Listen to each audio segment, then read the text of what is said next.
I couldn't have done it without Rio. She definitely pushed me.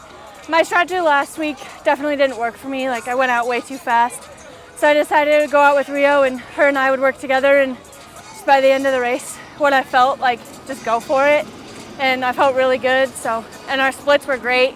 I don't really remember what my time was right now, but I couldn't have done it without Rio pushing me. So, we've been working on it in practice a lot, and just like encouraging each other and making sure, and like seeing, I know like the girls behind me are like making sure that they can constantly see us and closing gaps, and Rio and I, as we're like pushing forward, just like closing gaps between other teams and girls, and just pushing ourselves and finishing great.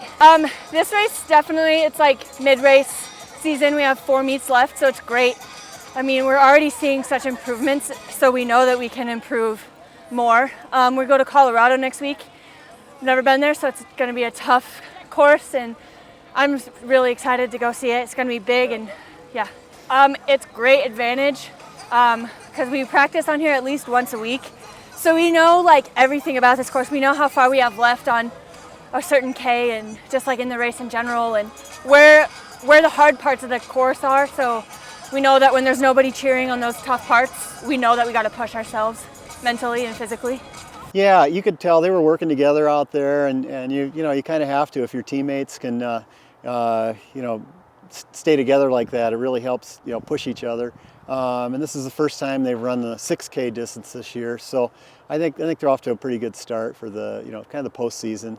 What's promising about Nikki Aiken? Her being your top finisher today, and looking forward to the future. Yeah, well, she's only she's a redshirt freshman, so we have a lot of upside with Nikki, and yeah, she's really rounding into shape now. So yeah, gosh, 3 years from now, she could, who knows, she really develop well. So. Talk about your middle of the pack runners. It looked like for the majority of the race they were really sticking together, drafting off each other, sticking to the same plan.